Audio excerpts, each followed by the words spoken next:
Muito bom dia para você que está ligado na programação do Canal Rural nessa manhã de quarta-feira. Seja bem-vindo a mais um encontro semanal. Bom dia, Senar Mato Grosso.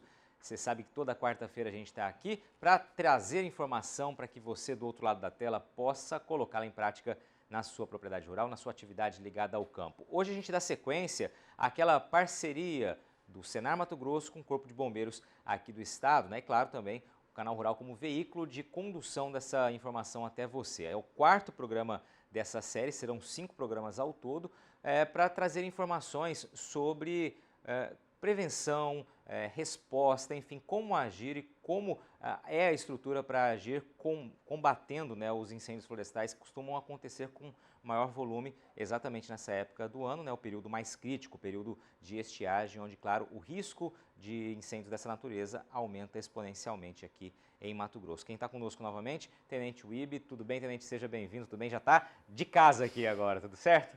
Tudo certo, bom dia patrônio, bom dia a todos que nos assistem, bom dia a todos os telespectadores. É uma satisfação novamente estar aqui fazendo esse quarto programa aí que nós viemos nessa sistemática de gravação.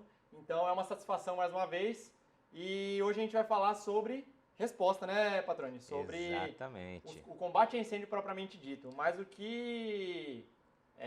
como o tempo ele não é tão alongado, então a gente não vai passar o conhecimento que a gente passaria numa formação de brigada ou numa capacitação de combate a incêndio. Vamos resumir aqui para A gente poder... vai fazer um resumo mais dos pontos mais relevantes pelo que eu já identifiquei e outros militares também que estão acostumados a ir mais para campo. Identificamos principalmente de falhas que a gente gostaria de que fosse melhorado e realmente para a gente conseguir ajustar essas pequenas sistemáticas ali, certo? Perfeito. Só para a gente credenciar aqui, o Tenente Isaac Wibe, ele é comandante da Companhia de Prevenção e Combate a Incêndios Florestais. Wibe, antes de você passar para o próximo slide, vamos lá, o que é resposta? Só para ficar claro. Então, quando a gente fala de resposta, a gente fala do atendimento à ocorrência, certo? Eu costumo sempre falar bastante que a resolução do problema ela se dá em duas fases, né? Uma fase a longo prazo e uma fase a curto prazo. Então, a longo prazo, o que a gente vai fazer? A gente vai trabalhar a prevenção, a gente vai trabalhar a capacitação do pessoal que vai ali criar uma consciência, algo educacional que vai massificar ao longo dos anos e fazer com que o determinado índice melhore ou reduza, né? Em prol ali de uma melhora para a sociedade. Ou então a gente vai combater o problema na hora. No primeiro a gente vai combater a causa e no outro a gente vai combater o problema. No caso do incêndio florestal, a prevenção a gente vai combater os problemas que levam ao incêndio florestal e na resposta a gente faz o combate direto às chamas. Ou seja, é uma medida de curto prazo, é uma medida imediatista de resposta. É o atendimento propriamente dito à ocorrência, no caso aí, de incêndios florestais. Legal, vamos seguir. Certo? Vamos em frente. Então a gente vai falar aqui sobre combate a incêndio florestal. Nessa semana, claro, nós iremos falar sobre combate principalmente ali voltado ao combate de solo, com as equipes de campo. E na semana que vem vai vir o pessoal do Grupo de Aviação Bombeiro Militar e vai falar sobre a sistemática junto com os pilotos agrícolas. Como que vai funcionar como que funciona isso dentro do Corpo de Bombeiros e como que a gente pode criar uma sistemática junto aos pilotos agrícolas que trabalham, né, constantemente no campo, fazendo a parte de pulverização e afins, né, as atividades que são desempenhadas por eles aí dentro da lavoura. Né? Legal, vamos lá. Então, é importantíssimo a gente falar que pra gente a fase de resposta de incêndio florestal, ela, com certeza, ela é do período proibitivo. Só que ocorrências podem acontecer fora desse período proibitivo, certo? Desde que as condições climáticas sejam propícias para o acontecimento disso. Então, podem acontecer demais ocorrências e o proprietário ele pode passar, por exemplo, já estão acontecendo diversos incêndios florestais do estado fora do período proibitivo. Isso não exime o Corpo de Bombeiros de atender, certo? Com certeza, e nem muito menos o proprietário ali de estar atuando dentro da sua própria propriedade ou dentro daquela rede de comunicação que a gente falou ao longo das semanas, ao longo dessas edições dos programas. Então, a partir de julho, nesse ano, a partir do período proibitivo, que mais uma vez a gente... Começa agora essa semana, dia 1º. Isso, exatamente, começa agora dia 1º. Então, dia 1º de julho é iniciado o período proibitivo e ele vai até dia 30. Então, nesse ano de 2021, o Corpo de Bombeiros ele vai instaurar os recursos, mais de 50 guarnições vão se espalhar dentro do estado de Mato Grosso para fazer o combate ao incêndio florestal, tanto prevenção quanto combate. Mas, ordinariamente, as guarnições elas atuam normalmente ali dentro das unidades. Então, ocorre a instauração desses instrumentos de resposta por conta do período crítico e ele é um desastre periódico. É um desastre que ocorre periodicamente dentro do estado e também no Brasil, né? Vários outros estados, várias outras regiões passam pela mesma, são acometidos pela mesma problemática, né? Sim. Que o estado de Mato Grosso, e ele é um desastre planejável, que a gente sabe quando que ele vai acontecer. Mais ou menos, né? A gente tem uma margem temporal e uma periodicidade de acordo com a janela climática. Então, é importante a gente saber isso para se programar. Então, tudo que a gente falou aqui sobre prevenção, preparação e planejamento é tudo que a gente vai se programar para que a gente consiga chegar no ápice da temporada, que é a fase de resposta, onde os problemas vão acontecer, onde toda a correria ela vai acontecer realmente e os problemas podem acontecer de forma muito mais severa. Isso é importante quando você fala isso e reforça essa informação, Ibe, justamente que é uma situação programável, né? Então você sabe que deve acontecer naquele período, né, todo ano, e por isso essas informações que ao longo dessas semanas a gente está trazendo aqui são informações que você vai poder levar para toda a vida, né? Ou seja, todo ano você sabe que é possível se planejar para esse período mais crítico, né? Preparar a sua equipe, tomar as medidas necessárias, estabelecer, reforçar essa rede de comunicação, né? E agir preventivamente. E aí sim, com as informações que você traz hoje aqui, vai te dar condições de entender como agir, né, durante uma dinâmica de incêndio, né? A quem recorrer, de que maneira você pode conduzir esse trabalho combativo ali também, além de preventivo. E são informações, como eu reforcei, que todos os anos elas podem ser colocadas em prática. Sim, exatamente. E o Corpo de Bombeiros, o estado de Mato Grosso, na verdade, ele trabalha dessa forma e o próprio produtor ele pode trabalhar dentro do seu ambiente ali dessa mesma forma. A gente analisa sempre o que houve de falha. Caramba, eu não consegui esse ano fazer a manutenção preventiva no meu maquinário, por isso que ele deu problema. Eu acho que ano que vem, para não acontecer isso, para não colocar meu maquinário, meu pessoal em risco e não perder uma determinada área ali produtiva minha, eu vou tentar me empenhar para fazer essa manutenção antes, para que eu não tenha o mesmo problema que esse ano. Legal. Então a gente sempre vai adaptando, né, as situações e se planejando para melhorar sempre, né? E isso que o Corpo de Bombeiros faz. Ótimo. Até por isso que nós fizemos, né, essa adaptação esse ano, como a gente falou semana passada, né, sobre a questão das instruções, principalmente com o cenário. Então, sempre o Corpo de Bombeiros ele está se reciclando e se renovando para atender melhor a sociedade. E o proprietário, com certeza, ele vai estar cuidando do seu próprio bem e o mais aconselhável é que faça da mesma forma, né? Perfeito, podemos seguir. Então, o que a gente vai fazer em caso de ocorrência, em caso de um surgimento de um incêndio florestal? Ou ele surgiu dentro da minha propriedade, ou ele está vindo próximo ali e representa uma ameaça para mim, então eu vou contar com os sistemas preventivos que eu fiz, né? Então tudo aquilo lá que a gente falou nas semanas anteriores, né, na semana retrasada, sobre eu elaborar uma sistemática de aceros, eu estabelecer uma rede de comunicação, treinar meu pessoal e todas as outras medidas preventivas, né, Patrone? E com certeza, a hora que eu tiver um incêndio florestal, que eu detectar a presença de incêndio florestal, eu fazer o acionamento do Corpo de Bombeiros via 193. Principalmente, esse é o ramal correto para que haja o acionamento do Corpo de Bombeiros.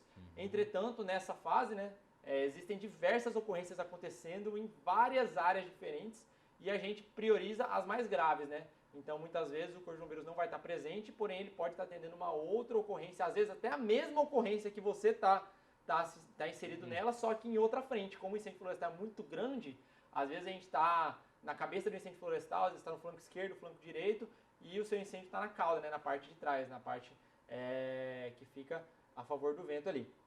Então, fazer o acionamento do Corpo de Bombeiros e procurar saber, né, depois a gente vai fazer a divulgação dentro dos meios de comunicação do Senar, dos municípios de Mato Grosso que possuem essas bases provisórias, esses instrumentos de resposta temporária do Corpo de Bombeiros. Então, a gente contar sempre com a cooperação e parceria, procurar os sindicatos rurais, procurar as figuras de referência no seu município, na sua região, para que sejam estipuladas essas redes de comunicação para que a gente consiga trabalhar de uma forma cooperada e não subestimar os riscos. Quando a gente fala sobre não subestimar os riscos e o protocolo LACES, é muito importante. Ano passado nós tivemos uma fatalidade, né, muito grande. Houve algumas, né, mas uma que a gente pode mencionar é no município de Cáceres, né? Um senhor ele veio a óbito por conta do incêndio florestal. Então, ter esse conhecimento é muito importante. E quando a gente fala sobre não subestimar os riscos, sobre o protocolo LACES, a gente vai falar sobre um instrumento mnemônico que vai trazer alguns conhecimentos. Então, a gente sempre tem que pensar, caramba, eu tô frente a uma ocorrência de incêndio florestal. Se esse incêndio florestal ele evoluir muito forte, porque o vento é imprevisível, o andamento do incêndio florestal ele não é previsível. Então, se esse vento virar, se eu tiver um comportamento brusco do incêndio, para onde eu vou fugir? A resposta você vai dar daqui a pouquinho. Vamos rapidinho para um breve intervalo. Vamos sempre fazer suspense aqui, as informações todas no próximo bloco. Esse é o Bom Dia, Senar Mato Grosso. Continue com a gente.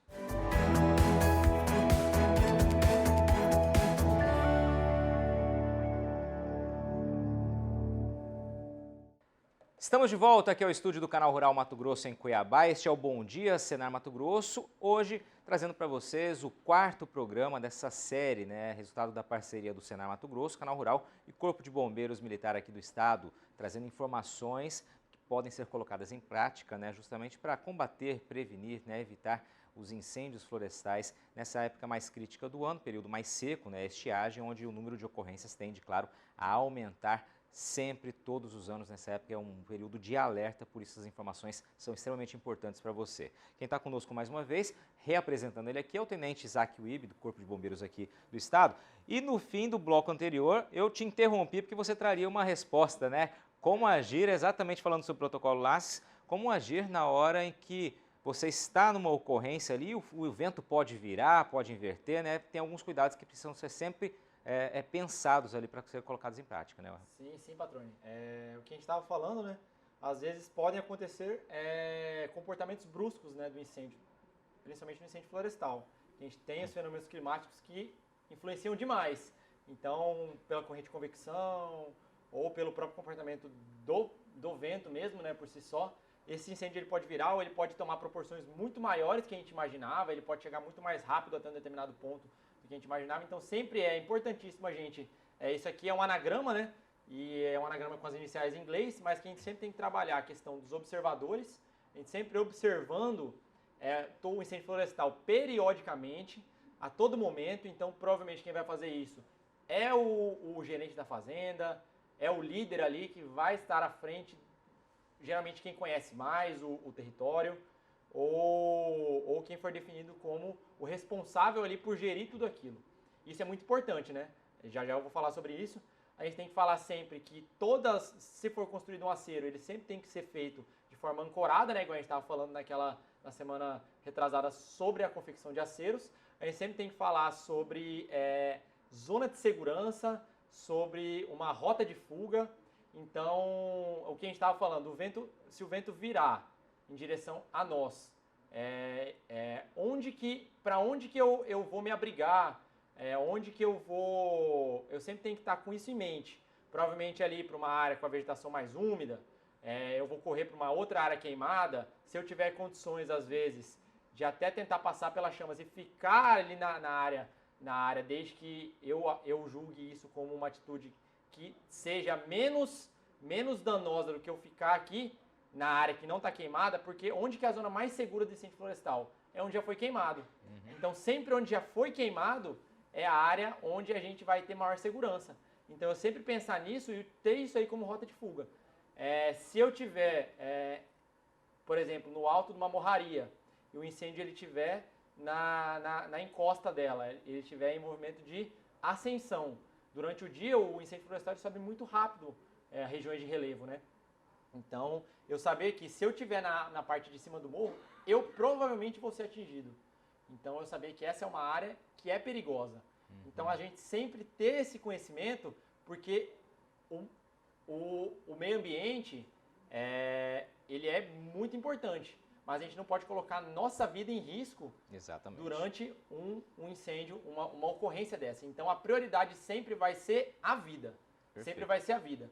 Então, por isso que esse é um conhecimento que é muito difundido dentro da nossa tropa e que a gente sempre está a todo momento. Eu estou dentro de uma corrente de incêndio florestal, eu tenho que estar sempre observando tudo que está ao meu redor, para que eu não me coloque em risco e caia no que a gente estava conversando, que é sobre a zona do homem morto, que é onde eu vou ficar cercado pelo fogo dos 4 lados e eu posso facilmente ser encurralado ali. E aí nisso vai ocorrer a diminuição do nível de oxigênio, provavelmente. Eu vou ter uma asfixia, né? Eu vou sofrer uma asfixia, vou atingir níveis insuficientes de oxigênio dentro da minha corrente sanguínea, posso vir a ficar inconsciente e isso pode representar o fim de uma vida, né?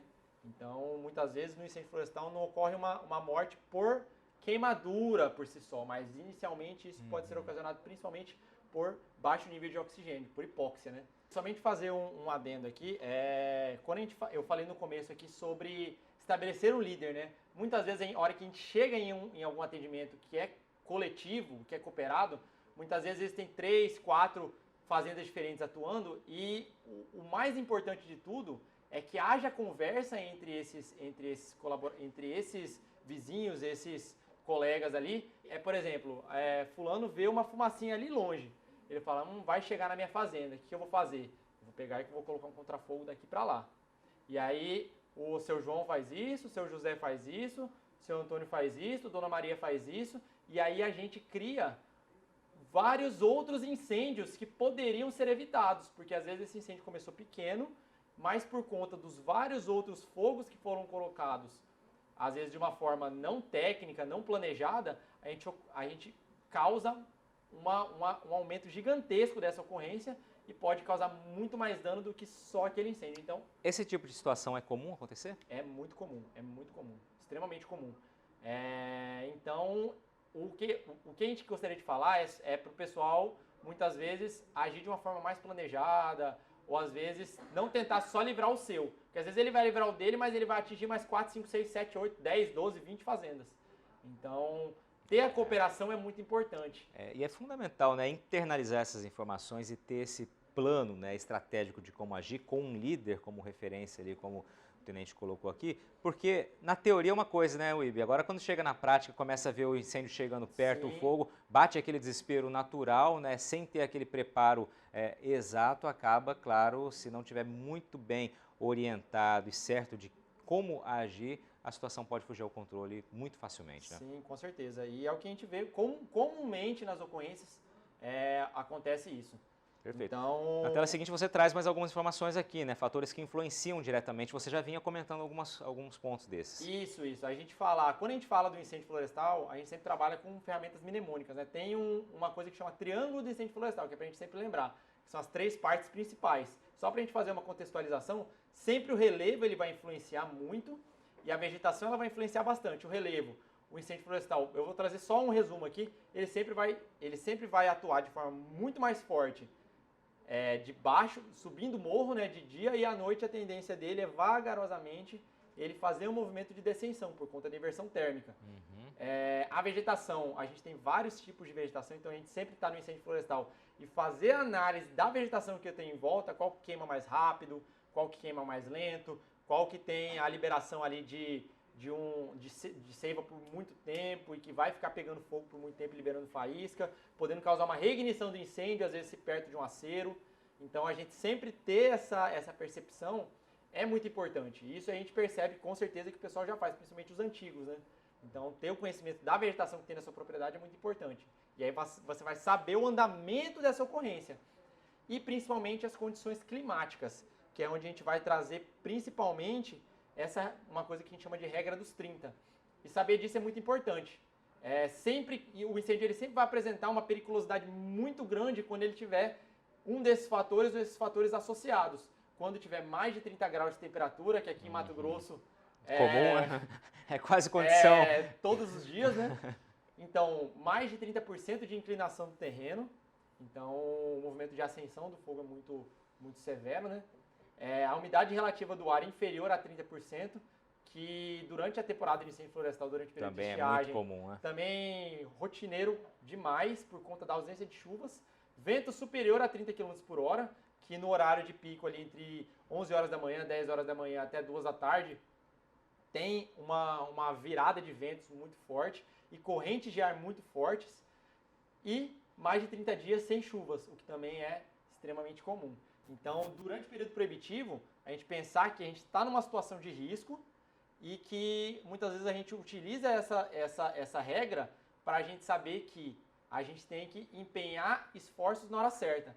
Muitas vezes eu tentar me esforçar no combate durante o horário